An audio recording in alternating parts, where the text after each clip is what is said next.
नमस्कार दोस्तों, आपका स्वागत है आपके अपने चैनल द लीगल थॉट्स पर। आज का हमारा यह एपिसोड ब्राह्मणों के इतिहास और उनके योगदान पर है।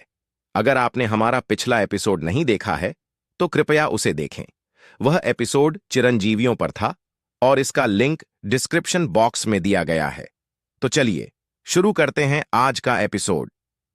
ऋग्वेद के पुरुष सूक्त के अनुसार ब्राह्मणों की उत्पत्ति विराट पुरुष यानी ब्रह्मा जी के मुख से हुई थी। ब्राह्मणों के इतिहास की जानकारी हमें ब्राह्मण उत्पत्ति मार्तंड नामक पुस्तक से मिलती है। इसके अनुसार प्रारंभिक रूप से ब्राह्मण दो प्रकार के होते थे, उत्तर में गौड़ और दक्षिण में द्रविड़। आगे चलकर इनमें विभाजन हुआ और दोनों प्रकार में 5-5 विभाग बने। उत्तर भारत में गौड़, कन्याकुंज, सरस्वत, मैथिल, उत्कल। दक्षिण भारत में कर्नाटका ब्राह्मण, तेलंगाना ब्राह्मण, तमिल ब्राह्मण, महाराष्ट्रीय ब्राह्मण, गुजराती ब्राह्मण। अगर हम वर्तमान की बात करें तो आज के समय में ब्राह्मण 84 वर्गों में विभाजित हैं।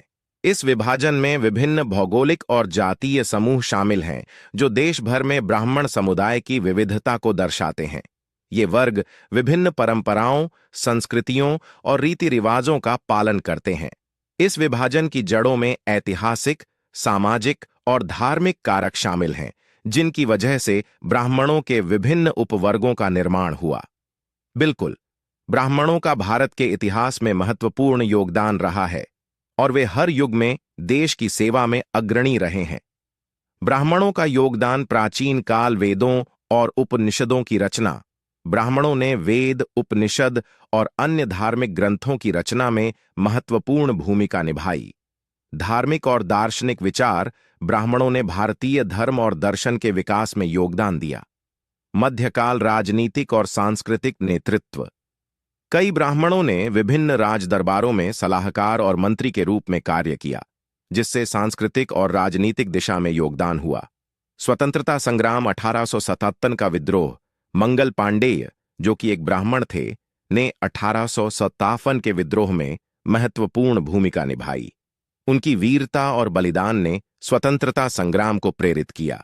स्वतंत्रता आंदोलन। कई ब्राह्मण नेताओं ने स्वतंत्रता संग्राम में सक्रिय भूमिका निभाई, जैसे महात्मा गांधी के साथ काम करने वाले कुछ प्रमुख ब्राह्मण नेता। आधुनिक काल कारगिल युद्ध। मनोज पांडेय, जो कि एक ब्राह्मण थे, ने 1999 के कारगिल युद्ध में शौर्य और वीरता का परिचय दिया। उन्हें उनके साहसिक कार्यों के लिए परम वीर चक्र से सम्मानित किया गया। ब्राह्मणों ने न केवल धार्मिक और सांस्कृतिक क्षेत्र में योगदान दिया है, बल्कि उन्होंने राष्ट्र की सेवा में भी अत्यधिक बलिदान किया है। उनका यह योगदान भारतीय इतिहास में अमिट रहेगा। यह थी ब्राह्मणों के इतिहास और उनके विभाजन की जानकारी। अगले एपिसोड में हम और भी रोचक तथ्य लेकर आएंगे। तब तक के लिए नमस्कार।